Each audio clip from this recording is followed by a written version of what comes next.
நாம் தியானித்துக் கொண்டிருக்கிற வார்த்தை, எனக்கு சித்தமானதை எல்லாம் செய்வேன் என்று சொல்லி அதை சொன்னேன், அதை நிறைவேற்றுவேன், அதை திட்டம் பண்ணினேன், அதை செய்து முடிப்பேன் என்று வாக்குரைத்திருக்கிறார். அவர் செய்து முடிக்கிற தெய்வம்.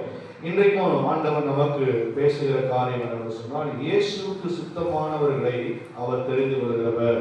மார்க் எழுதின சுவிசேஷம் 3ஆம் அதிகாரம் அதிலே 12வது வசனம், 13ஆம் வசனம் இப்படியா சொல்கிறது. மார்க் எழுதின சுவிசேஷம் 3:13. பின்பு அவர் ஒரு மலையின் மேல் ஏறி தமக்கு சித்தமானவர்களை தம்மிடத்தில் வரவழைத்தார். அவர்கள் அவரிடத்திற்கு வந்தார்கள். இன்றைக்கும் ஆண்டவர் நம்மை அவருடைய சித்தத்தின்படி அழைத்திருக்கிறார்.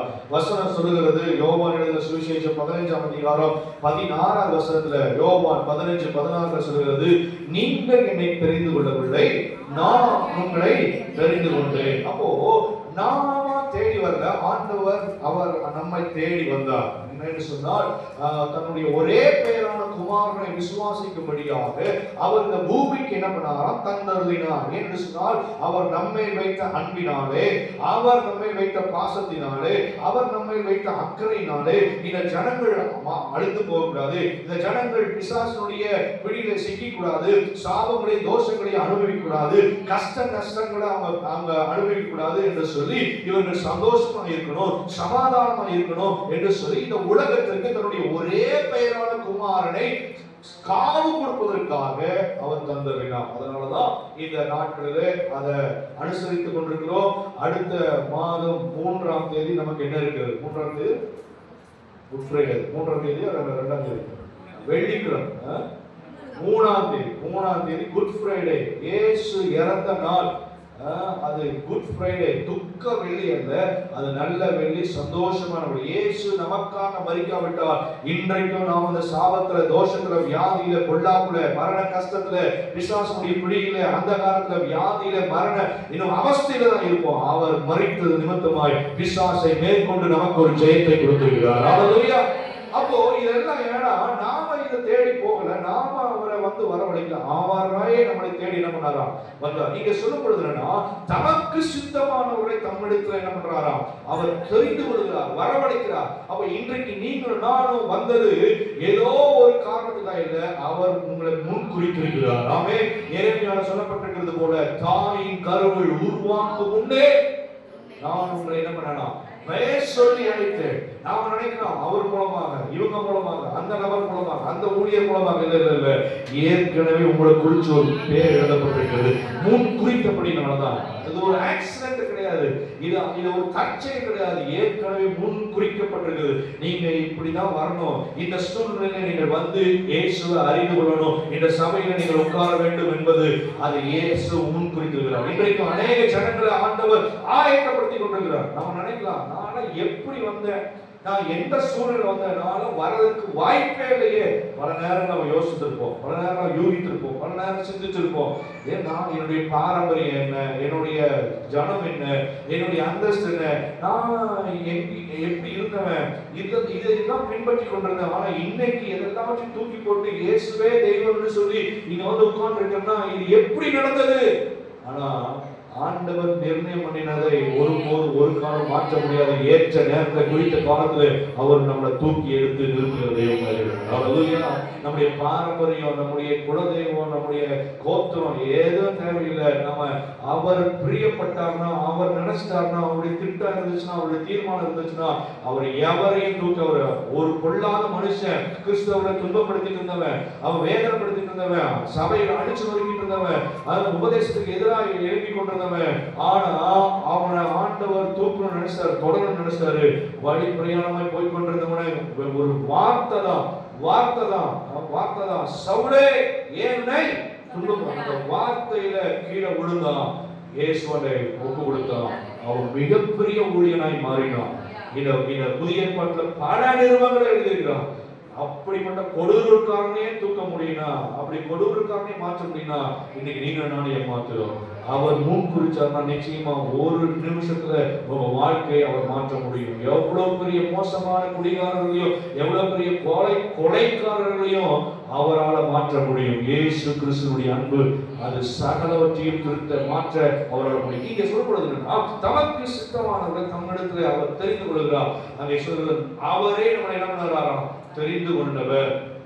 எதற்காக ஆண்டவர் நம்மளை தெரிந்து கொண்டார் அப்படிங்கிறத நம்ம சீக்கிரமா பார்த்துட்டு நம்ம ஒரு சில முக்கியமான காரியத்தை நம்ம தியானிக்க. உபாகமம் 7ஆம் அதிகாரம். எதற்காக ஆண்டவர் தமக்கு சித்தமானவர், அவருக்கு திட்டமானவர்களை, அவருக்கு விருப்பமானவர்களை ஆண்டவர் தெரிந்தெடுத்தார் என்று சொல்லி ஏதோ சும்மா எண்ணிக்கைக்காகவா இல்ல ஏதோ பெயர்க்காகவா ஆண்டவர் உங்களை என்னையும் தெரிந்தெடுத்தார், அதற்காக இல்ல. உபாகமம் 7ஆம் அதிகாரம், உபாகமம் 7ஆம் அதிகாரம் 6வது வசனம் இப்படியா சொல்லுவது, 7:6, நீ உன் தேவனாகிய கர்த்தருக்கு பரிசுத்த ஜனம், பூச்ச கரத்திலுள்ள எல்லா ஜனங்களிலும்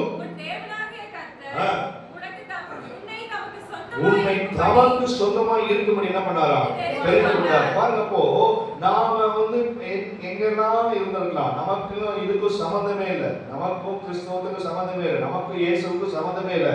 ஆனா அவருடைய சித்தத்தின்படி, அவருடைய திட்டத்தின்படி, அவருடைய விருப்பத்தின்படி, அவருடைய ஆசையின்படி ஆண்டவர் உங்களை என்னையும் தெரிந்தெடுத்து அவருக்கு சொந்தமான பிள்ளையாய் மாற்றியிருக்கிறார். அவருக்கு ரிலேஷன், அவருக்கு இன்டிமேஷன் ஆகும்படியாக, அவருக்கு உறவு முறையாக, அவர் நமக்கு தகப்பனாக, அவர் நமக்கு மனவாளனாக, அவர் நமக்கு மெய்காவலனாக, அவர் நமக்கு நண்பராக, அவர் நமக்கு உற்றார் உறவினராக. அதனாலதான் எனக்கு அன்றைய அப்பாவும் நீங்க தான், அம்மாவும் நீங்க தான், எல்லாமே நீங்க தான், எல்லாமே அவரே என்று சொன்னால் அந்த உறவை பலப்படுது. இன்னைக்கு பல உறவுகள்ல பிரிவுகள் தான் வருது. பல மாம்ச பிரகாரமா இருக்கிற உறவுகள்ல பல விதமான பிரிவுகள் வருகிறது, கசப்புகள் வருகிறது, வெறுப்புகள் வருகிறது, புரிந்து கொள்ள முடியல. இன்னைக்கு பல வீடுகளிலேயே பார்த்தீங்கன்னா சண்டைகள், சச்சரவுகள், கோபங்கள், வைராக்கியங்கள், எரிச்சல்கள், பகைகள், தன்னுடைய காரியத்தை விட்டு கொடுக்கிறதுக்கு மனசு வரல. தன்னுடைய பிள்ளைகளுக்கோ, மனைவிக்கோ, இல்ல கணவனுக்கோ, இல்ல அப்பா அம்மாவுக்கோ, இன்னும் கூட இருக்கிறவர்களுக்கோ அந்த நன்மைகளை விட்டு கொடுக்கிறதுக்கு மனசு வரல. ஏன்னா கண்ணனம், சுயநலம் இன்னைக்கு ஆளுகை செய்து கொண்டிருக்கிறது. ஆனா உங்களை என்னையும் தெரிந்தெடுத்த இயேசுவானவர் பரலோகம் எந்த சுயநலம் பார்க்காதபடிக்கு அவருக்கு சொந்தமாகவே தெரிந்திருக்கிறார். ஆமென். அவருக்குரியதெல்லாம் யாருக்குரியது? ஹலோ சொல்லுங்க. நீங்க நானும் அவருக்கு சொந்தமாயிட்டோம், நீங்க நானும் அவருக்கு ரிலேஷன் ஆயிட்டோம், நீங்க நானும் அவருடைய உரிமையாளராய் மாறிட்டோம், அவருடைய பிள்ளையாய் மாறிட்டோம். இப்போ இயேசுக்கு சொந்தமானதெல்லாம் யாருக்கு சொந்தமானது? விசுவாசிக்கிறீங்களா? ஏன்னா சொந்தம். அவர் சொல்றாரு, நானும் உங்களை என்ன பண்ண சொந்தமாக்கி கொண்டேன். அப்ப இங்க எதற்காக அவருடைய சித்தத்தின்படி நம்மளை தெரிந்திருந்தார்னா அவருக்கு சொந்தமாய் மாறுவதற்காக. ஆமென். அவருடைய ரிலேஷனாய், அவருடைய ரிலேஷன்ஷிப் அவருக்கு சொந்தமாய். நான் சீக்கிரம் கடந்து போவோம். 10ஆம் அதிகாரம் 15வது வசனத்துல இன்னும் எதற்காக அவருடைய சித்தத்தின்படி நம்மை தெரிந்திருந்தார். 10:15 பார்க்கிறோம். 10:15 10:15 ஆனாலும் கர்த்தர் உன் பிதாக்கள் மேல் அன்பு கூறும் பொருட்டு பிரியம் வைத்து அவர்களுடைய சந்ததியாகிய உங்களை இந்நாளில் இருக்கிறபடி சகல ஜாதிகளுக்குள்ளும் நமக்கென்று தெரிந்து கொண்டார். எதற்காக ஆண்டவர் நம்மை தெரிந்தெடுத்தார்னா நம்மேல் வைத்த மாபெரும் பிரியம். ஆமென். அவர் நம்மை வைத்த ஒரு அன்பு, அன்பினால யாருக்கும் கிடைக்காத மாபெரும் சாக்கியத்தை ஆண்டவர் உங்களுக்கு எனக்கும் நம்மை வைத்த ஒரு அன்பினாலே. ஒருத்தருக்கு பார்த்தீங்கன்னா ஒரு நன்மை செய்யணும்னா அவங்கள்ட்ட ஏதோ ஒன்று அவங்கள பார்த்துருக்கணும், ஏதோ ஒன்று பிடிச்சிருக்கணும். பிடிச்சிருந்தா நிச்சயமா அவங்க என்ன பண்ணுவாங்க, எந்த கஷ்டமா இருந்தாலும் சரி, எந்த விதமான இயலாமையா இருந்தாலும் சரி, அவங்க தன்னிடத்தில் இருக்கிறது எப்படியாவது கொடுங்க. ஏன்னா அவங்க மேல் வைத்த அந்த அன்பை வெளிக்காட்ட, இந்த அன்பை ஷேர் பண்ணணும்னு எப்படியாவது அவங்க துடிச்சிட்டு இருப்பாங்க. நான் வச்சிருக்கிற அன்பை அவங்க பார்த்துக்கணும், நான் வச்சிருக்கிற அன்புல எந்த விதமான கரை இல்லை, எந்த விதமான குறைபாடும் இல்லை, அது பியோர் லவ் அப்படிங்கிறத எப்படியாவது நான் காட்டணும். அப்படின்னா அந்த தேவைகள், இக்கட்டுகள் வர்றப்போ அதை என்ன பண்ணுவாங்களாம், வைத்திருக்கிறத வெளிப்படுத்துவார். அதே போலதான் இயேசுநாதர் உங்களை என்னை தெரிந்தெடுத்த நோக்கம் என்ன தெரியுமா? அவர் நம்மை வைத்த அன்பை ஒவ்வொரு நாளும் அவர் வெளிக்காட்டுகிறார். நான் எவ்வளவு அன்பு உள்ளவனா இருக்கிற பாருங்க. நீங்க என்னை விட்டு விலகி போனாலும், நீங்க என்னை தேடி வராம இருந்தாலும், நீங்க இடத்துல கேட்காம இருந்தாலும், நான் உங்களுக்கு தாராளமா இதை செய்கிறேன், நான் உங்களுக்கு பூர்த்தி கொடுக்கிறேன், நான் உங்களுக்கு நிறைவுபடுத்துகிறேன், நான் உங்களை சுகமாக்குறேன். ஏன்னா நான் உங்கள் மேல் வைத்த அன்பு. எதற்காக ஒரு சித்தத்தின்படி நம்மை தேர்ந்தெடுத்தார்? ஒன்று, அவருடைய சொந்த ஜனங்களாய் மாற்றுவதற்கு. இரண்டாவது, நம்மை வைத்த அன்பினாலே இந்த நாள் இருக்கிற சகல ஜாதிகளுக்கும் நம்ம என்ன பண்ணாராம்? தேர்ந்தெடுத்தார். மூன்றாவது, எதற்காக தேர்ந்தெடுத்தார்? அதே உபாகம் 18ஆம் அதிகாரம் 5ஆம் வசனம் 18:5 பார்க்கிறோம். 18:5 பார்த்தீங்கன்னா அங்க சொல்லும் பொழுது, அவனும் அவன் குமாரனும் என்னாலும் கர்த்தரின் நாமத்தை முன்னிட்டு ஆராதனை செய்யும்படி நிற்கும் பொருட்டு உன் தேவனாய் கர்த்தர் உன் கோத்திரத்தார் எல்லாருக்குள்ளும் பாருங்க. அப்போ யாருக்கும் கிடைக்காத, அன்றைக்கெல்லாம் பார்த்தீங்கன்னா ஒரு கோத்திரம், அன்றைக்கெல்லாம் பார்த்தீங்கன்னா ஒரு ஜனம், ஒரே ஒரு கோத்திரம் மாத்திரம்தான், ஒரு கூட்டம். அதுல ஒரு கூட்டத்துல ஒரு நபர்கள் மாத்திரம்தான், வேறு பிரிக்கப்பட்டவர்கள் மாத்திரம்தான் அந்த ஸ்தலத்துக்குள்ள, மகாபரிசுத்த ஸ்தலத்துக்குள்ள உள்ள வர முடியும், தூபம் காட்ட முடியும், ஆராதனை செய்ய முடியும். வேற யாரும் அதை செய்ய முடியாது. ஆனா இயேசு கிறிஸ்துவின் மரணத்துக்கு அப்புறம் அவருடைய சன்னிதானத்துல யாரும் வந்து ஆராதிக்க அது தடையே இல்லை. ஹல்லேலூயா. நீங்கள் நானும் வாக்கியம் பெற்றவர்கள். நாமே அவரை தொழுது கொள்வதற்கு ஒரு வசனம் சொல்றது இல்லையா? இவ்விதமாய் சீரை பெற்ற ஜனம் வாக்கியம் உள்ளது. அவரை தெய்வமாய் கொண்டிருக்கிறது வாக்கியம் உள்ளவர்கள் ஆராதனை செய்ய. அப்போ நீங்க நானும் ஆராதனை செய்யறப்போ சர்வ வல்லமையுள்ள தேவன், இந்த முழு உலகத்தையும் படைத்த தெய்வம் நாம் ஆராதனை செய்யறப்போ அந்த இடத்துல வந்து நிரம்பி இருக்கிறார். சின்ன குழந்தை ஆராதனை செய்யறப்போ வந்து நிரம்பி இருக்கிறார். வாலிபர்கள் ஆராதனை செய்யறப்போ, பெரியவர்கள் அங்க பர்ஃபெக்ஷனா இல்ல வந்து பயிற்சி எடுத்தவங்க மாத்திரம் தான் வந்து ஆராதனை செய்யறப்ப தெய்வீகம் வந்து இறங்கும் அப்படிலாம் இல்ல. அவர் உண்மையா உள்ளத்துல அதை சொல்றது, முழு உள்ளத்தோடு, முழு ஆத்மாவோடு, முழு சரீரத்தோடு அவரை நோக்கி கூப்பிடுகிறவருக்கு ஆண்டவர் சமீபமாக இருக்கிறவராக இருக்கிறார். இன்றைக்கு எதற்காக ஆண்டவர் தெரிஞ்சிருக்குன்னா அவருக்கு உண்மையுள்ள ஆராதனை. அன்றைக்கு இஸ்ரவேல் ஜனங்கள் அடிமைத்தனத்துல இருந்தாங்க. அப்போ அடிமைத்தனத்தில் இருக்கும் பொழுது அவர்களுடைய வேலைப்பாடுனாலே கூக்குரல் இருக்கிறார்கள். பயங்கரமா கூக்குரல் வருகிறது. ஐயோ, இந்த வேலை தாங்க முடியல, எங்களை பயங்கரமா கொடுமைப்படுத்துறாங்க. இந்த கூக்குரல் எங்க இட்டுச்சா? தேவ சன்னிதானத்தில் இட்டது. அப்போ அவர் சொல்றார், இது என்னுடைய ஜனம் அல்லவா, நான் தெரிந்து கொண்ட ஜனம் அல்லவா, இது என்னுடைய கோத்திரம் அல்லவா என்று சொல்லி அந்த ஜனங்கள் மேல் பரிதாபப்பட்டு ஒரு மனுஷன் ஆண்டவர் எழுப்புகிறார். எழுப்பி போய் விடுவித்து கூட்டிட்டு வருவதற்கு, அங்க பார்வோன்கிட்ட பேசுவதற்காக மோசேங்கிற ஒரு தலைவனை ஆண்டவர் எழுப்புகிறார். போய் அவன் சொன்ன ஒரே ஒரு காரியம், எங்கள் தெய்வத்திற்கு ஆராதனை செய்ய நாங்கள் ஒரு இடத்துக்கு போக வேண்டும். அப்போ பார்வோன் சொல்றான், சரி ஆண்கள் மாத்திரம் போங்க அப்படின்னா மோசே சொல்ற, இல்ல நாங்கள் ஆராதனை செய்தா எப்படிதான் போகுமா? எப்படிதான் போகும்? இன்னைக்கு சபையில இன்னைக்கு அது குறைஞ்சிட்டே இருக்கு. ஏன்னா ஒருத்தர் மாத்திரம் போயிட்டு வா, நீ போயிட்டு வா, நான் வேலையை பார்க்கிறேன், நீங்க போவா, நான் வேலையை பார்க்கிறேன். இப்படி இன்னைக்கு ஷிஃப்ட் போட்டு இன்னைக்கு வந்து கொண்டிருக்கிறாரு. அதுக்காக ஆண்டவர் உங்களை தெரிந்தெடுக்கல. அவருடைய சித்தத்தின்படி தெரிந்தெடுத்த நோக்கம் என்ன தெரியுமா? முழு குடும்பத்தோடு. யோசுவா சொன்னா, நானும் என் வீட்டாரும் என்றார் கர்த்தரையே சேவிப்போம். ஆமென். இன்னைக்கு அதுதான் தேவைங்க, அதான் தேவை. தேவன் அதான் எதிர்பார்க்கிறார். எதற்காக ஆண்டவர் நம்மளை வேறு பிரித்தார், நம்மளை ரட்சித்தார், நம்மளை தேர்ந்தெடுத்தார், நம்மளை அழைத்தார் என்றால் அவர் ஒருவருக்கே ஆராதனை செய்யும். ஆமென். ஆண்கள் செய்ய வரமாட்டீங்க, ஏற்றுக்கொள்ள முடியலையோ? அப்போ அவர் ஒருவருக்கே ஆராதனை செய்யும். அப்போ கனமும் துதியும் மகிமையும் அவர் ஒருவருக்கே என்ன பண்ணுவார்? செலுத்த வேண்டும். நீங்க சொல்லும் பொழுது அவர் ஒருவருக்கே செய்ய முடியாது. அவன் பார்வோன்ட்ட போய் கேட்கும் பொழுது, அப்போ ஒரு முறை ஆண்கள் மட்டும் போகிறாங்க, மறுமுறை வரைக்கும் போகும்பொழுது ஆண்களும் பெண்களும் போங்க, பிள்ளைகளும் உடைமைகளும் சொத்து வைக்க இருக்கட்டும். இல்ல நம்ம போன எல்லாரோட சேர்ந்தா போவோம். அவனுடைய இறுதியை கடினமாகும். கர்த்தர் நம்ம கொடுக்கிற ஆசீர்வாதம் தான். முழு குடும்பமாய் சேர்ந்து வந்து கர்த்தரை தொழுது வேண்டும். உங்களுக்கு கொடுக்கிற ஆஸ்தியோட அந்தஸ்தோடு தேவனை மகிமைப்படுத்துற நடுவரை நீர் கொடுத்தது, ஆண்டவரே நீர் கிருபையாய் கொடுத்தது, எல்லாம் உங்களுக்கு கொடுத்த தேவனுக்கு நான் கொடுக்கிறேன். அன்னைக்கு யோபு தான் சொன்னான், என் கர்த்தரிடத்திலிருந்து வாங்கினேன், என்ன பண்றேன்? கர்த்தருக்கே அவருக்கே கொடுக்கிறேன். அவருடைய நாமத்துக்கே மகிமை உண்டாவதாக, அவருடைய நாமத்துக்கே துதி உண்டாவதாக. இன்றைக்கு நாம் அவருக்கு, அவர் கொடுத்தார், அவருக்கே கொடுப்பதற்கு நம்முடைய உள்ளம் வர வேண்டும். இன்னும் எதற்காக ஆண்டவர் ஒரு சுத்தத்தின்படி நம்மை தேர்ந்தெடுத்தார் சொல்லி பார்க்கும் பொழுது 1 நாளாகமம் 28ஆம் அதிகாரம் 10வது வசனத்துல பார்க்கிற 1 நாளாகமம் 28:10. இப்போ எச்சரிக்கையாயிரு, கட்டுவதற்கு தெரிந்து கொண்டார், நடத்தி. ஆமென். ஹalleluya. சத்தமா சொல்லுங்க, ஹalleluya. ஆமா, சில நேரங்கள்ல காலையில அப்படியே நமக்கு அப்படியே சொர்க்கம் போல தோணும். சில பேர் அப்படியே பறந்துட்டு இருக்கிறது போல தெரியுது. ஆகாய மண்டலத்துல அப்படியே போகிற மாதிரி தெரியும். பக்கத்துல இருக்கிறவங்க பார்த்து சொல்லுங்க, வீட்டுல போய் என்ன பண்ணுங்க, இத வீட்டுல போய் தொடங்க. இப்போ கொஞ்சம் கண் விழிச்சு என்ன பண்ணுங்க. ஆமா, ஏசப்பா ஒரு சித்தத்தின்படி உங்களை தேர்ந்தெடுத்திருக்கிறாரு. தூங்குவதற்கு சோர்வா இருப்பதற்கு அல்ல, உற்சாகமாய் ஆராதனை செய்யணும். ஆமென், ஆமென், ஆமென், ஆமென். நீங்க சத்தம் உயர்ற வரைக்கும் இனிமேல் வந்துதான் பாருங்க. இப்போ இது வந்து எங்களை உற்சாகப்படுத்துறதுல உங்களை என்ன பண்ணோம், அலர்ட்டா இருக்கணும். இப்போ நம்ம இருக்கிறது ஒரு 60 பேர் இருந்தாலும் 600 பேர் இருக்கிற மாதிரி நம்ம ஆராதிக்கணும்.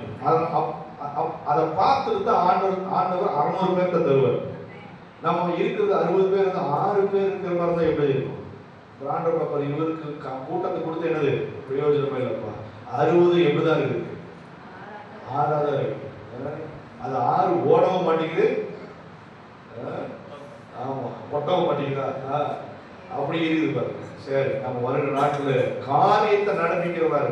எதற்காக ஆண்டவர் அவருடைய சித்தத்தின்படி உங்களை தேர்ந்தெடுத்திருக்கிறார் என்றால் ஆலயத்தை கட்டி எழுப்பும். ஆமென். ஆலயத்தை கட்டி எழுப்புனா பில்டிங் ஸ்ட்ரக்சர் சொல்ல, நம்முடைய இருதயமாகிய ஆலயம் விசுவாசத்துல, ஜெபத்துல, நம்பிக்கையில, பரிசுத்தத்துல, நீதியில, உண்மையில, ஒழுக்கத்துல எல்லாவற்றையும் கட்டி எழுப்பணும். ஆமென்.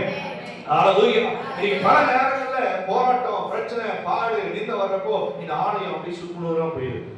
என்னடா இது, எவ்வளோ கஷ்டப்பட்டாலும் அடிமேல ஆடி எழுப்பி வரலாம்னு நினைச்சா போட்டு மண்டையிலே என்ன பண்றாங்க, போட்டுறாங்க.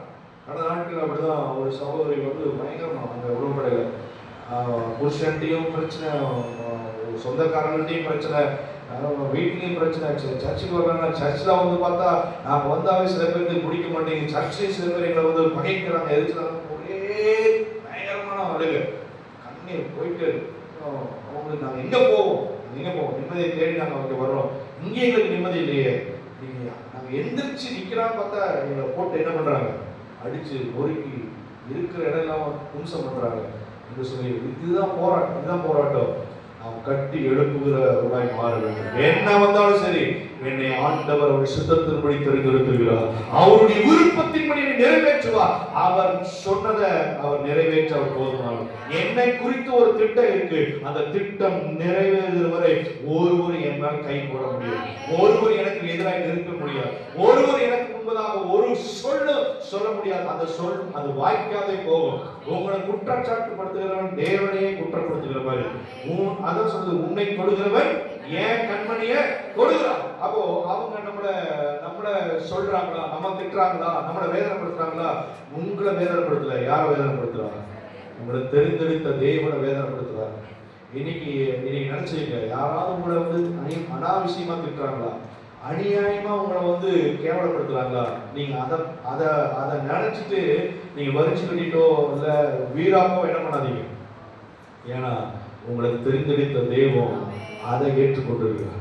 உங்களை அவங்க ஒண்ணுமே பண்ணல, உங்களை உண்டாக்கின இயேசுவதான் அவங்க திட்டிகிட்டே இருக்காங்க. அப்போ அந்த திட்டு, அந்த கேவலம், அந்த பழி, அதெல்லாம் யாரு வாங்கிட்டு இருக்கா? அங்க போயிட்டு அவர்கிட்ட போக போக போக தெய்வத்தை குறை சொல்லணும், தெய்வத்தை கிண்டல் பண்ணணும், தெய்வத்தை பழிச்சொல் போட்டா, தெய்வத்தை கேவலப்படுத்தலாம். எப்படி இருக்கும்? அது உண்மையாவே அது ஒரு பெரிய சாபமா மாறும், அது வேதனையாய் மாறும். இன்னைக்கு தெரிஞ்சது, எது வந்தாலும் நான் எழும்புவேன், நான் முடங்கி போக மாட்டேன், நான் ஒடுங்கி போக மாட்டேன், நான் நிர்மலமாய் போக மாட்டேன். என்னை யார் அமர்த்த முடியாது, எந்த விதமான சூழ்நிலையிலையும் என்னை ஒடுக்க முடியாது. நான் கட்டி எழுப்பப்படுகிற நபராய் மாற்றப்படுவேன் என்கிற ஒரு நிச்சயம் நமக்குள்ள இருக்கணும். அப்ப இங்க எதற்காக ஆண்டவருடைய சித்தத்தின்படி உங்களை என்னை தெரிந்தெடுத்தார் என்றால், இந்த ஆலயமாகிய சரீரம் கட்டி எழுப்ப வேண்டும்.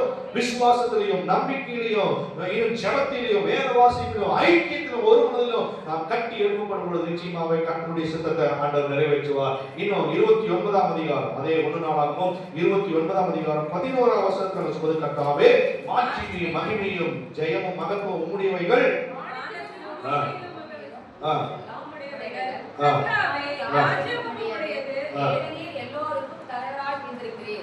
இங்கே சொல்லப்படுதுன்னா அவருக்கு பணிவிடை செய்யும்படியாக ஆண்டவர் நம்மளை தெரிந்தெடுத்தார் என்று சொல்லி அங்கே சொல்லப்படுகிறது.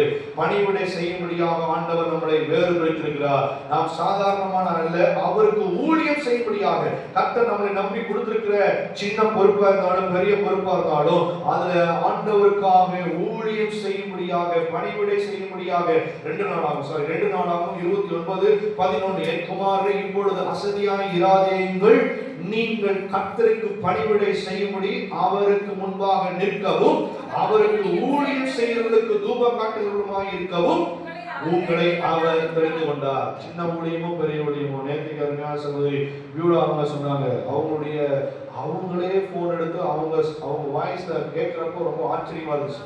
பழைய வாய்ஸ், அந்த பழைய வாய்ஸ் தான் சொன்ன சிஸ்டர், உங்க பழைய வாய்ஸ் கேட்கிற மாதிரி இருக்கு. இனியா பக்கத்துல இருந்தா, இனியா ஸ்பீக்கர்ல போட்டு பேசுறாங்க. இனியா கேட்கறது யாரு வியூலா ஆண்டியா, ஆரம்பத்துல அவங்க இருந்தாங்க இல்லையா, அப்போ இருந்த வாய்ஸ் வந்துருச்சு அந்த ஆன்டிக்கு அப்படின்னு சொல்லி அவ அப்படியே மெய் செலுத்துறாங்க. எனக்கு ரொம்ப சந்தோஷமா இருக்குப்பா அப்படின்னு அவன் சொல்றான். நான் இதுக்காக தான் நான் ஜெபம் பண்ணேன், அவங்க பழையபடி திரும்பணும் அப்படின்னு சொல்லி எனக்கே ரொம்ப கண் கலங்கிருச்சு. ஏன்னா அந்த கணீர் வாய்ஸ், ஏன்னா அந்த சிஸ்டரோட வாய்ஸ் கணீர் இருக்கும், படிச்சுட்டு இருக்கும். அவங்களுடைய வாய்ஸ் மறுபடியும் அந்த போன்ல கேட்கும்போது அந்த சின்ன குழந்தை ஜெபம் பண்ணிட்டு இருக்கிறத அவ சாட்சியா சொல்றா. ஆன்டி சத்தத்தை கேட்கறப்ப ரொம்ப சந்தோஷம், அப்ப கேட்ட வாய்ஸை நான் இப்ப கேட்கிறேன் அப்படின்னு சொல்லி சொல்றா. இப்போ அவங்க சொன்னாங்க, எனக்கு கொடுக்கப்பட்ட ஊழியத்தை நான் செய்ய நான் இப்பொழுது அர்ப்பணிக்கிறேன். விளைநிலத்தை நான் பார்க்கல, என் கஷ்டம் தான், உட்கார முடியாது. ஆனாலும் நான் இந்த வாலிப ஊழியத்தை நான் செய்வதற்கு நான் அர்ப்பணிக்கிறேன். அந்த வாலிப ஊழியத்தை எனக்கு கொடுக்குறேன். நல்ல கரங்களை தட்டி அவங்களுக்காக ஆமென்.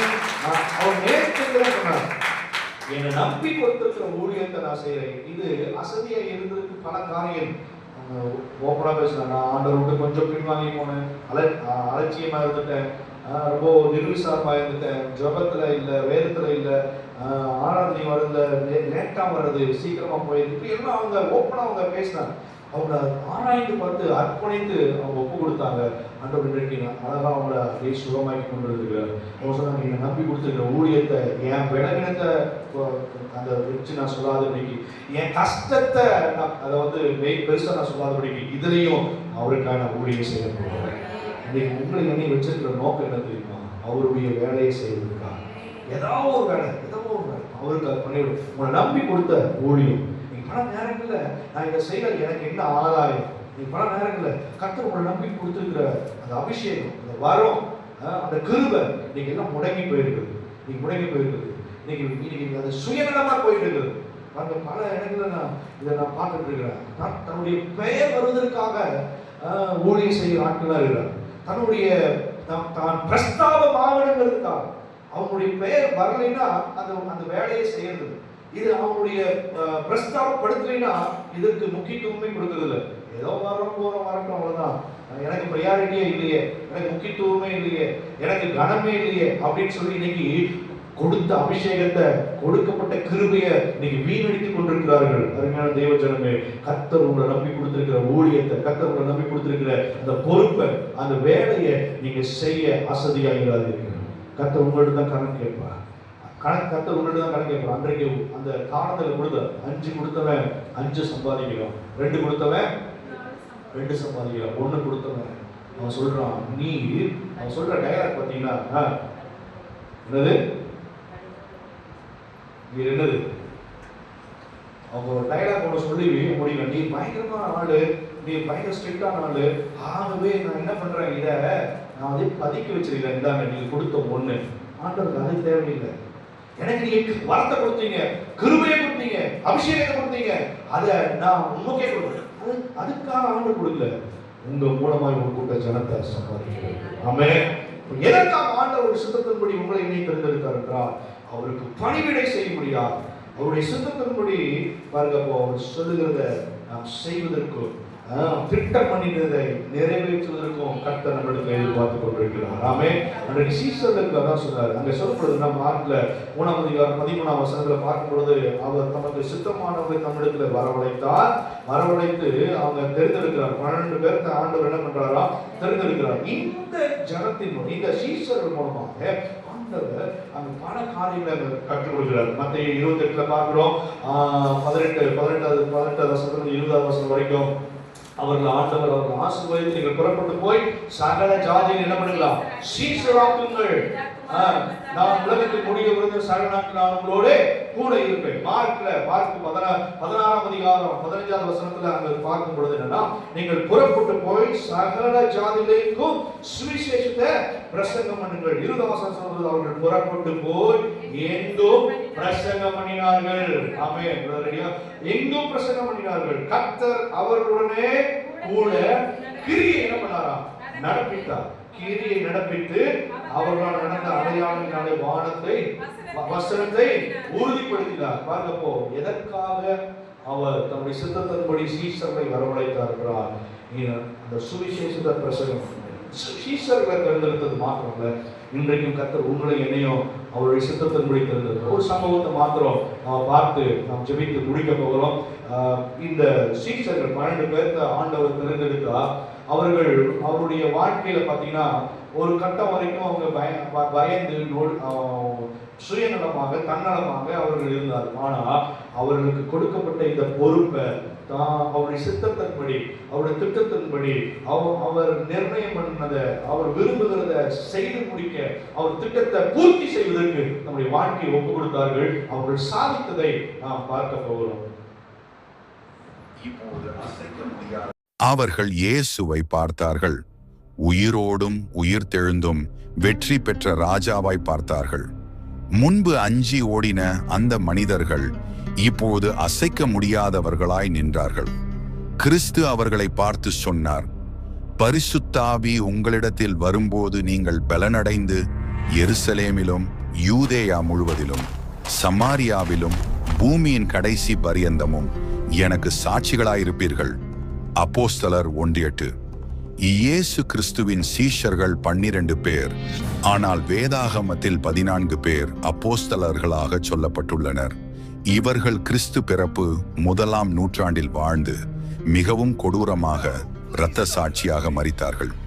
செபெதேயுவின் குமாரனாகிய யாக்கோபு மற்றும் யூதாஸ் காரியோத்து, இவர்கள் மரித்த 2 சம்பவங்கள் மட்டுமே வேதத்தில் பதிவு செய்யப்பட்டுள்ளது. மற்றவர்கள் எப்படி மரித்தார்கள் என்பதை சரித்திரம் கூறுகிறது. அவர்கள் சுவிசேஷத்திற்காய் புறப்பட்டு சென்றார்கள். பாலைவனங்களையும் கடல்களையும் தாண்டி ராஜ்யங்களையும் பேரரசுகளையும் கடந்தனர். அவர்கள் சுவிசேஷத்தின் நெருப்பை எடுத்துச் சென்றனர். உலகம் அவர்களை அடக்கியது, அவமதித்தது. ஆனால் அவர்களின் சாட்சியத்தை ஒருபோதும் மௌனமாக்க முடியவில்லை.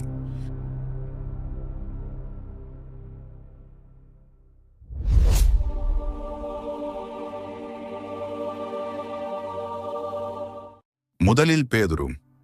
கிபி 64. ரோம் நகரில் அடித்தள குகைகளில் விசுவாசிகள் மெதுவாக ஜெபிக்கிறார்கள். வெளியில் நீரோ மன்னனின் தோட்டங்களில் தீப்பந்தமாக எரியும் கிறிஸ்தவர்கள்.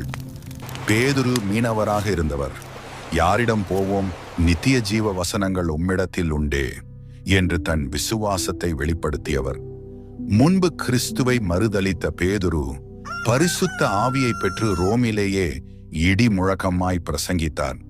அவர் எழுதியது, பிரியமானவர்களே, உங்களை சோதிக்கும்படி உங்கள் நடுவில் பற்றி எரிகிற அக்கினியை குறித்து ஏதோ புதுமை என்று திகையாமல் கிறிஸ்துவின் மகிமை வெளிப்படும் போது நீங்கள் களி கூர்ந்து மகிழும்படியாக அவருடைய பாடுகளுக்கு நீங்கள் பங்காளிகளானதால் சந்தோஷப்படுங்கள். 1 பேதுரு 4:12. நீரோ மன்னனின் கோபத்தில் பேதுருவை சிலுவையில் அறைய தீர்மானித்தார்கள். அந்த சிலுவையை பார்த்தபோது அவர் சொன்னார், என் ஆண்டவராகிய இயேசுவை போல் அல்ல, நான் தகுதியற்றவன், என்னை தலைகீழாக அறையுங்கள் என்றார். அவ்வாறு பேதுரு தலைகீழாக சிலுவையில் அறையப்பட்டார். அவரது இறுதி மூச்சு ஒரு ஜெபமாக இருந்தது. ஆண்டவரே இயேசுவே, உமது மந்தையை பலப்படுத்தும். அவரது மரணம் ரோமையே உலுக்கியது. அவரின் விசுவாசம் இன்னும் நம்மை பலப்படுத்துகிறது. 2வது அந்திரேயா. கிபி 60 முதல் 70ஆம் காலகட்டம். முதலாவதாக கிறிஸ்துவை பின்தொடர்ந்தவர் அந்திரேயா. மற்றவர்களையும், அதாவது பேதுருவையே இயேசுவிடம் அழைத்தவர் அந்திரேயாதான். சீதியா, அதாவது இன்றைய உக்ரைன் மற்றும் ரஷ்யா பகுதிகள், துர்க்கி, ஆசியா மைனர், கடைசியாக கிரீஸிலும் நாகரிகமற்ற மக்களுக்கு சுவிசேஷம் அறிவித்து வந்தார். இவரை சித்திரவதை செய்து சிலுவையில் ஆணிகளால் அறையாமல் நீண்ட நாட்கள் கஷ்டப்படுவார் என்று நினைத்து அவரை கயிறுகளால் கட்டி தொங்கவிட்டனர். ஆனால் அது சாதாரண சிலுவை அல்ல, எக்ஸ் வடிவ சிலுவை. சிலுவையில் கூட அவரை சுமந்த படைவீரர்களுக்கே சுவிசேஷம் சொன்னார். ஆசீர்வதிக்கப்பட்ட சிலுவையே, நான் நீண்ட நாட்களாக ஏங்கினேன் என்று அவர் கூறினார். 2 நாட்களாக அவர் சிலுவையில் வேதனையுடன் தொங்கினார். ஆனால் அந்த சமயத்தில் கூட வழிபோக்கர்களிடம் இயேசுவை பிரசங்கித்து 3ஆம் நாளில் இரத்த சாட்சியாக தன் உயிரை விட்டார். 3ஆவதாக செபெதேயுவின் குமாரன் யாக்கோபு. கிபி 44ஆம் காலகட்டம். இவர் அப்போஸ்தலனாகிய யோவானின் சகோதரன். இடியின் மகன்கள் என்ற அவரது ஆர்வமான குணத்திற்காக இயேசுவால் இப்படி அழைக்கப்பட்டவர். ஆரம்பத்தில் எருசலேமில் போதித்தார். பின்னர் அவர் ஸ்பெயின் சென்று சுவிசேஷத்தை அறிவித்தார். இவரே முதல் அப்போஸ்தலனாக இரத்த சாட்சியாக மரித்தவர். இவர் ஏரோது அக்கிரிப்பா ராஜாவின் ஆட்சியில் எருசலேமில் பட்டயத்தால் கொல்லப்பட்டார். இதை வேத வசனமும் உறுதிப்படுத்துகிறது. அப்போஸ்தலர் 12:1-2 வசனங்கள். 4ஆவதாக அப்போஸ்தலனாகிய பர்த்தொலோமேயு. கலிலேயா நாட்டில் உள்ள கானா ஊரில் பாலஸ்தீன தேசத்தில் பிறந்த இவரின் இயற்பெயர் நாத்தான்வேல். இவர் கள்ளம் கபடற்ற மனதுடையவர். இதோ கபடற்ற உத்தம இஸ்ரவேலன் என்று இயேசுவாலே அழைக்கப்பட்டவர். யோவான் 1:47. இயேசுவின் உயிர்த்தெழுதலை தொடர்ந்து பர்த்தொலோமேயு பல நாடுகளில் சுவிசேஷம் அறிவித்தார். இவர் இந்தியாவிற்கு, குறிப்பாக மதுரை, காஞ்சிபுரம் வரை நற்செய்தியை அறிவிக்க வந்தார். இந்துக்கள் மற்றும் பிராமணர்கள் மத்தியில் பணி செய்தார். இறுதியாக அர்மேனியா தேசத்திற்கு சென்றார்.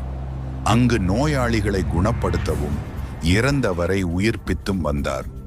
அர்மேனியாவில் சுவிசேஷம் அறிவித்த போது அங்குள்ள அரசன் அஸ்தியாகஸ் அவரை கொல்ல ஆணையிட்டான்.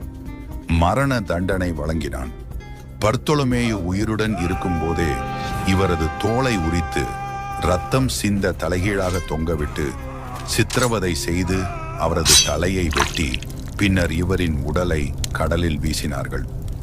ஆயுள் முழுவதையும் ஆத்தும ஆதாய பணியில் ஈடுபடுத்தி ஆயிரக்கணக்கான ஆத்து மக்களை ரட்சிப்புக்குள் வழிநடத்தி இயேசுவுக்காக இரத்த சாட்சியாய் மரித்தார். 5ஆவதாக அப்போஸ்தலனாகிய பிலிப்பு. இயேசு கிறிஸ்துவுக்கும் அவரது சீடர்களுக்கும் உணவு தயாரிக்கும் பொறுப்பு பிலிப்புவுக்கே கொடுக்கப்பட்டது. அவர் பெத்சாயிதா என்னும் ஊரில் பிறந்தவர். அதே ஊரில் அந்திரேயாவும் பேதுருவும் இருந்தார்கள். பிலிப்புதான் பர்தொலோமேயுவை இயேசுவிடம் அழைத்து வந்தவர். அப்போஸ்தலனாகிய பிலிப்புவும் மற்றவர்களைப் போலவே நற்செய்தியை அறிவிக்க பல தேசங்களுக்கு சென்றார். முதலில் சிரியா, பின்னர் பிரீகியா, துர்க்கி பகுதியிலும் இன்னும் அநேக இடங்களில் சுவிசேஷம் அறிவித்தார். இவர் சிந்திக்கும் இயல்பு கொண்டவர் என்பதால் அடிக்கடி கேள்விகள் கேட்பவர்.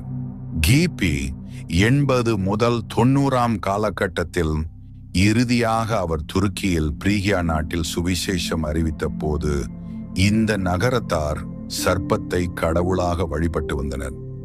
எதிர்ப்புகள் அதிகமானதால் கோயில் பூசாரிகள் இவர் மேல் பொறாமை கொண்டு ஒரு சிலுவை மரத்தில் தலைகீழாக சிலுவையில் அறைந்து பின் அவரை கல்லால் அடித்துக் கொன்றார்கள். என் கர்த்தராகிய இயேசுவை விட்டு விலக மாட்டேன், அவரை மறுக்க மாட்டேன் என்று அவர் தனது இறுதி நேரத்தில் கூட இயேசுவுக்காக நின்றவர். 6ஆவதாக அப்போஸ்தலன் யோவான். அன்பின் சீடன் என்று அழைக்கப்பட்டவர் இந்த யோவான் தான். இயேசு அவரை அழகான நண்பர் என்று அழைத்தார்.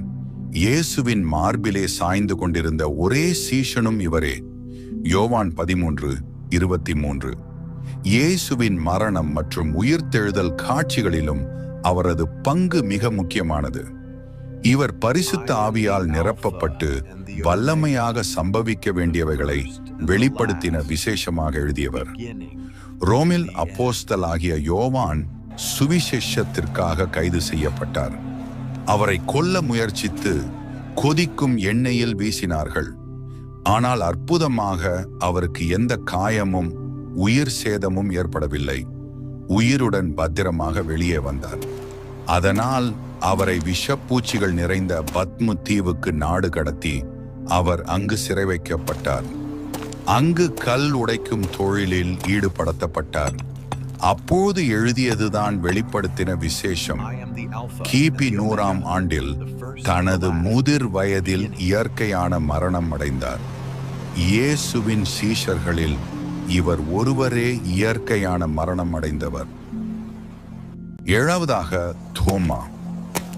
கிபி 52 முதல் 72 ஆகிய காலகட்டம். திதிமு எண்ணப்பட்ட தோமாவின் பெயரர்த்தம் இரட்டை என்று பொருள்படும். சந்தேகித்த தோமா என்று அடிக்கடி அழைக்கப்படுகிறார். ஆனால் அவர் உயிர்த்தெழுந்த கிறிஸ்துவை பார்த்ததும் சொன்னார், என் ஆண்டவரே, என் தேவனே என்று. இது இயேசுவை பற்றி சொல்லப்பட்ட மிக வலிமையான விசுவாச அறிக்கையாகும். அவர் தைரியசாலியும் கூட. யோவான் 11:16 வசனத்தில் தோமாவின் வார்த்தைகள் உள்ளன. நாம் போய் அவரோடு சேர்ந்து இறப்போமாக என்று இயேசுவுக்காக தைரியமாய் நின்றவர். தோமா கிழக்கு நாடுகளுக்கு சுவிசேஷத்தை எடுத்துச் சென்றார். பெர்சியா, மீதியா போன்ற இடங்களிலும். கிபி 52 நம் இந்தியா வந்தார். கேரளா, சென்னையில், மயிலாப்பூர் போன்ற இடங்களில் அவர் சுவிசேஷம் அறிவித்தார். கிபி 52ஆம் ஆண்டு மலபார் பகுதிக்கு வந்த தோமா 7 திருச்சபைகளை நிறுவினார். பின்பு தமிழ்நாட்டில் மயிலாப்பூரில் நற்செய்தி அறிவிக்கும் போது கோவில் பூசாரிகள் அவரை கொலை செய்ய யோசித்து ஈட்டியால் பின்புறம் குத்திக் கொண்டனர். நம் தமிழ்நாட்டில் தோமா இரத்த சாட்சியாக மரித்தார். தமிழ்நாட்டில் சாந்தோம் பகுதியில் உள்ள தோமாவின் நினைவிடத்தை நாம் பார்க்கும்போது நம் விசுவாசத்தை, குறிப்பாக தமிழர்களின் விசுவாசத்தை உறுதிப்படுத்துகிறதாக அமைகின்றது. 8வதாக மத்தேயு. கலிலேயா நாட்டில் பிறந்தவர் மத்தேயு. அரசாங்க பணி செய்தவர். வரி வசூலிப்பதுதான் இவர் வேலை. இவர் முன்பு லேவி என்று அழைக்கப்பட்டார். மார்க் 2:14, லூக்கா 5:27 ஆகிய வசனங்கள். மத்தேயு யூத கிறிஸ்தவர்களுக்காக இயேசுவின் போதனைகளை அராமிய மொழியில் எழுதினார். இவர் எழுத்தறிவு மிகுந்தவர். பின்னர் கிபி 70ஆம் ஆண்டில் கிரேக்க மொழியில் எழுதிய மத்தேயு சுவிசேஷம் வேதாகமத்தில் சேர்க்கப்பட்டது. தேவனுடைய ராஜ்யம் என்ற வார்த்தையையே இவர் அதிக முறை பயன்படுத்தி மக்களை விழிப்படைய செய்தார். மத்தேயு சுவிசேஷத்தில் கூறப்பட்டுள்ள இயேசுவின் மலை பிரசங்கம் இந்திய தேச தந்தையான மகாத்மா காந்தியின் இருதயத்தை தொட, அது சத்தியாகிரக போராட்டமாகி இந்தியாவிற்கு விடுதலை கிடைக்க செய்தது. எனவே இந்தியாவை விடுதலை பெற செய்ததற்கு ஒரு கருவியாக காணப்பட்டது நம் பரிசுத்த வேதாகமம் என்பது குறிப்பிடத்தக்கது. சுவிசேஷம் அறிவிக்க முதலில் யூதேயா, அடுத்து ஈரான் பகுதியில் பார்தியா, கடைசியாக எத்தியோப்பியா வரை சென்று இயேசு கிறிஸ்துவின் சுவிசேஷத்தை அறிவித்தார். கிபி 60 முதல் 70ஆம் ஆண்டில் சுவிசேஷம் அறிவிக்கும் போது அங்குள்ள ஆட்சியாளர்களின் எதிர்ப்பால் வாளினால் குத்தி கொல்லப்பட்டார். சில குறிப்புகள் அவரை தரையோடு சேர்த்து ஆணி அடித்து அதன் பிறகு தலை வெட்டப்பட்டு மரித்தார் என்று கூறுகின்றன. 9வதாக அல்பேயுவின் குமாரன் யாக்கோபு. இவரை சின்ன யாக்கோபு என்று அழைப்பார்கள். ஏனென்றால் இவர் உயரத்தில் குள்ளமானவர். யூத மத நெறியில் மிகுந்த பற்றுடையவர். யூத சட்டங்களை மிகவும் ஊக்கமாக கடைபிடிப்பவர். இவர் எருசலேம் பகுதியில் தங்கி சுவிசேஷம் அறிவித்தார். யூதர்களுக்கும் எருசலேம் சபைக்கும் முக்கிய வழிகாட்டியாக இருந்தார். யூத குருவான அன்னாசு என்பவன் இவருக்கு எதிராக எழும்பி ஒரு கூட்டத்தாரை கூட்டி வந்து இவரை பிடித்து ஆலயத்தின் உச்சியிலிருந்து கீழே தள்ளிவிட்டு அவர் உயிரோடு இருந்ததால் பின்னர் கல்லை எறிந்து மக்கள் அனைவரும் பார்க்கும் வண்ணம் குருதி சிந்த துடிதுடிக்க கொலை செய்தான். இவரின் மரணத்தை கண்ட மக்கள் இன்னும் அதிகமாக கிறிஸ்துவில் நம்பிக்கை வைத்தார்கள். 10வதாக அப்போஸ்தலன் ததேயு. இவருக்கு யூதா ததேயு, லெபேயு என்ற பெயர்களும் உண்டு. ததேயு என்பதற்கு இதயம் என்ற பொருள். அவர் இயேசுவிடம் ஒரு முறை கேள்வி கேட்டார். ஆண்டவரே, நீர் உலகத்துக்கு உம்மை வெளிப்படுத்தாமல் எங்களுக்கு உம்மை வெளிப்படுத்தப் போகிற காரணம் என்ன என்றான். யோவான் 14:22 சொல்லுகிறது. இது அவர் ஆழமான ஆன்மீக உணர்வு கொண்டவர் என்பதை காட்டுகிறது. கிபி 65 முதல் 80 ஆண்டுக்குள் ததேயுவாகிய யூதா என்பவர் முதலில் எருசலேம், யூதேயா பகுதிகளில் சுவிசேஷம் அறிவித்தார். பின்னர் சிரியா, அர்மீனியா, பெர்ஷியா போன்ற இடங்களுக்கு போய் பிரசங்கித்தார். பெர்ஷியாவில் அவர் கோடாரியால் வெட்டப்பட்டு கொல்லப்பட்டார். சுவிசேஷத்தின் நிமித்தம் கொல்லப்பட்டார். 11ஆக அப்போஸ்தலனாகிய சீமோன். இவர் ஆர்வமிக்கவராய் உற்சாகமிக்கவராய் இருந்ததால் கானானியனாகிய சீமோன் என்றும் அழைக்கப்பட்டார். மத்தேயு 10:4, லூக்கா 6:15, அப்போஸ்தலர் 1:13 ஆகிய வசனத்தில் இவர் பெயர் உள்ளது. இவர் முன்பு சீலட்ஸ் என்ற தேசியவாத குழுவைச் சேர்ந்தவர். ரோமருக்கு எதிராக போராடும் உற்சாகக்காரர். ஆகவேதான் கானானியன் என்று அழைக்கப்பட்டார். இயேசுவின் ராஜ்யம் பூமியில் ரோம் ராஜ்யத்தை வீழ்த்தி நிறுவப்படும் என எதிர்பார்த்தவர். ஆனால் பரிசுத்த ஆவியின் நிரப்புதலுக்கு பிறகு அவரின் உற்சாகம் சுவிசேஷத்திற்கு அர்ப்பணிக்கப்பட்டது. மற்றவர்களைப் போலவே அவர் எகிப்து, லிபியா, அர்மீனியா, பெர்ஷியா போன்ற இடங்களில் சுவிசேஷம் பிரசங்கித்தார். இவரது மரணம் குறித்து பல்வேறு மரபுகள் உள்ளன. சிலர் இவர் வெட்டி கொல்லப்பட்டார் என்றும், சிலர் இவர் சிரியாவில் சிலுவையில் அறையப்பட்டார் என்றும் கூறுகின்றனர். ஆனால் இவரும் இயேசுவுக்காக இரத்த சாட்சியாய் தன் ஜீவனை விதைத்தார். 12வதாக அப்போஸ்தலனாகிய மத்தியா. யூதாஸ்காரியோத் தற்கொலை செய்த பின் சீஷர்கள் யூதாஸின் இடத்தை நிரப்ப மத்தியாவை தேர்ந்தெடுத்தார்கள். அப்போஸ்தலர் 1:23 முதல் 26 வரை. மத்தியா என்றால் தேவனின் பரிசு என்று அர்த்தம். யோவான் ஞானஸ்நானம் கொடுத்த நாள் முதற்கொண்டு கர்த்தராகிய இயேசுவானவர் உயர எடுத்துக் கொள்ளப்பட்ட நாள் வரைக்கும் மத்தியா அவர்களோடு இருந்தவர் என தெரிவிக்கிறது வேத வசனம். அப்போஸ்தலர் 1:21. அவர் கப்பதோகியா, துர்க்கி பகுதி, காஸ்பியன் கடற்கரை, எத்தியோப்பியா போன்ற இடங்களில் சுவிசேஷம் பிரசங்கித்தார். கிபி 80 முதல் 90ஆம் காலகட்டம் அவரை கல் எறிந்தும் பின்னர் தலைவெட்டப்பட்டும் கொல்லப்பட்டார். அவரது பெயருக்கு ஏற்ப உண்மையாகவே கர்த்தரின் பரிசு ஆனவர். கிறிஸ்துவுக்காக தங்கள் உயிரையே அர்ப்பணித்த அப்போஸ்தலர்களின் வாழ்க்கையும் அவர்களது உயிர்தியாகவும் நமக்கு பெரிய சாட்சி. அவர்களின் தியாகம் நம் விசுவாசத்தை உறுதிப்படுத்துகிறது. இங்கே அவருக்கு சுத்தமானவர்களை தன்னிடத்தில் சேர்த்து கொண்டார். தெரிந்து கொண்ட நோக்கம் என்னவென்று சொன்னால் அவருடைய ராஜ்யத்தை கட்டும்படியாக. இன்றைக்கும் அதே எதிர்பார்ப்போடு தான் உங்களை என்னையும் அவர் தெரிந்திருக்கிறார். ஒரு சுத்தமானதை எல்லாம், அவருடைய விருப்பத்தை எல்லாம் நிறைவேற்றும்படி, ஒரு திட்டத்தை பூர்த்தி செய்யும்படியாக கர்த்தர் உங்களை மேலே நிறைவேற்றினார். எதை செய்தாலும், 3ஆம் அதிகாரம் 24ஆம் வசனம் சொல்கிறது, எதை செய்தாலும் அதை மனுஷனுக்கு என்று செய்யாமல் கர்த்தருக்கென்றே மனப்பூர்வமாய் செய்கிறார். கர்த்தருக்கென்றே மனப்பூர்வமாய் செய்கிறார்.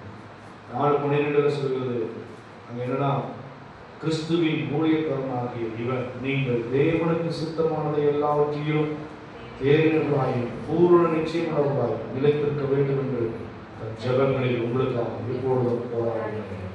மிக அருமையான தெய்வம் சொல்லுங்கள். கர்த்தர் நம்மளை தேர்ந்தெடுத்த நோக்கம் அவருக்கு சித்தமானதை செய்வது, ஒரு சித்தமானதை நிறைவேற்ற, அவர் திட்டம் பண்ணினதை செய்து முடிக்க கர்த்தர் உங்களை நிறைவேற்றிருக்கிறார். உண்மையான சீஷர் 12 பேரும் ஒரு காலத்தில் சுயநலமாக, தன்னலமாக இருந்தவர்கள் தான். ஆனால் இயேசுவானவர் அவர்களுக்கு பகிரங்கமாக வெளிப்பட்டு அவர்களை உற்சாகப்படுத்தி அவர்கள் மேல் அபிஷேகத்தில் பரிசுத்த ஆவியின் வழங்கி ஊட்டப்படுவது ஒவ்வொரு கர்த்தருக்காய் சாட்சியாக இருக்கிறார். அவருடைய மரணம் எல்லாம் மிக கொடூரமாக இருந்தது. இது நான் வாயில சொன்னா உங்களுக்கு அந்த அளவுக்கு புரிந்து கொள்ள முடியாதனால்தான் படக்காட்சியாக இருந்தது நான் போட்டுக்கிறேன். மிக கொடூரமானது. ஒரே ஒரு இயற்கை வரலாம். யோவான் மாத்திரம் வயது சென்றமான இயற்கை வரலாம். எல்லா சீசர்களும் ரத்த சாட்சியாக போது. ஏன்னா இயேசுவாக தமக்கு சித்தமானவர்கள் தம்மிடத்தில் வரவழைத்து அவர்களை அபிஷேகம் பண்ணி அவர்களுடைய பரிசுத்த ஆவியானவரை ஊற்றி அவர் வேறு பிரித்து அனுப்பப்பட்ட நோக்கத்தை, அந்த திட்டத்தை நிறைவேற்றினார். இன்றைக்கும் வருகிற தேவ ஜனமே சபையில் அதே எதிர்பார்ப்போடு கத்தர் ரத்த சாட்சியை மறிக்கணும்னு அவசியம் இல்லை.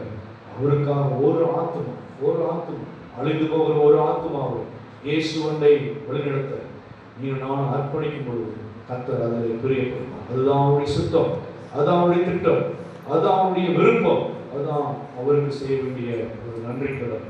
எல்லா உள்ளத்தின் ஆழத்திலிருந்து அர்ப்பணித்து என்னால் முடிந்தது எனக்கு கிடைக்கிறது. இந்த உரை எனக்கு வாய்ப்பு கிடைக்கும் பொழுதுதான், நேரம் கிடைக்கும் பொழுதுதான் இந்த சுவிசேஷத்தை சொல்லுவேன். என்னை நம்பி கொடுத்த பொறுப்பை, என்னை நம்பி கொடுத்த உத்தரவாதத்தை, என் மேல் வைத்த கிருபையை, வரத்தை, அபிஷேகத்தை நான் வீணடிக்காத பிடிக்கும் இந்த கடைசி நாட்களில் உமக்காக நான் செய்ய நான் அர்ப்பணிக்கிறேன். நம்பிதான் என்னை தேர்ந்தெடுத்தீங்க. ஒரு சுத்தத்தை எல்லாம் நிறைவேற்றுவான் என்று சொல்லி, எனக்கு பிரியமானதை எல்லாம் நிறைவேற்றுவான் என்று சொல்லி அன்றைக்கு வாக்குத்தத்தை கொடுத்தீர்கள். இன்றைக்கு நீங்க சபைக்கு கொடுத்த வார்த்தையின்படி நாங்கள் கொடுக்கிறோம் என்று சொல்லி அர்ப்பணிப்போமா? இயேசுவின் நாமத்தினாலும் இந்த காலத்தில் அர்ப்பணிக்கிறோம். அந்த ஒரே இந்த வார்த்தை வெறுமையாய் போகாதபடிக்கு அது பலன் தருகிறதாய் மாறட்டும். நாங்கள் வருகிற நாட்களில் இந்த உத்தரவாதத்தோடு நாங்கள் இந்த ஒரு பணிவிடை செய்ய நாங்கள் பிரகாசிக்க கிருபை பாராட்டும்.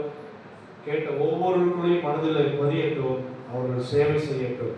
இந்த ஒரே அவர்கள் புரிந்து கொள்ளட்டும், அவருக்கு சித்தமானபடி எங்களை தேர்ந்தெடுத்திருக்கிறார், எங்களை வேறு பிரித்திருக்கிறார், எங்களை அழைத்திருக்கிறார், எங்களை வரவழைத்திருக்கிறார், எங்களை சுகமாக்கியிருக்கிறார், எங்களுக்கு அற்புத அடையாளங்கள் செஞ்சிருக்கிறார், எங்களுக்கு ஆசீர்வதித்திருக்கிறார், எங்களை அபிஷேகம் பண்ணியிருக்கிறார், வரத்தை கொடுத்திருக்கிறார், கிருபை கொடுத்திருக்கிறார். இதை நான் வீணடிக்காதபடிக்கு, நான் முடக்கி போடாதபடிக்கு, ஒழித்து வைக்காதபடிக்கு என் கொடுத்த இயேசுக்காக நான் வேலை செய்யணும் என்று சொல்லி உத்தரவாதத்தோடு வேலை செய்ய பொறுப்புணர்வை தர நம்முடையப்பா தன்னலமாய் இல்லாம பொதுநலமாய் சேவை செய்ய கிருபை பாராட்டும். அந்த ஒவ்வொரு தேவ பிள்ளைகளை கலந்து ஒப்புடுகிறோம். வர தடைப்பட்ட ஜனத்தையும் தகுதியாய் மாற்றி வருகிற வாரங்களில் ஆராதனையில் பங்கேற்க கிருபை பாராட்டும். எல்லா துதி கனமாகி உமக்கே நாங்கள் செலுத்துகிறோம். இயேசுவின் நாமத்தில் பிதாவே. என் ஆத்துமாவே கர்த்தரை ஸ்தோத்திரி, கர்த்தர் செய்த சகல உபகாரங்களும் நம்முடைய கர்த்தராகிய இயேசு கிறிஸ்து கிருபையை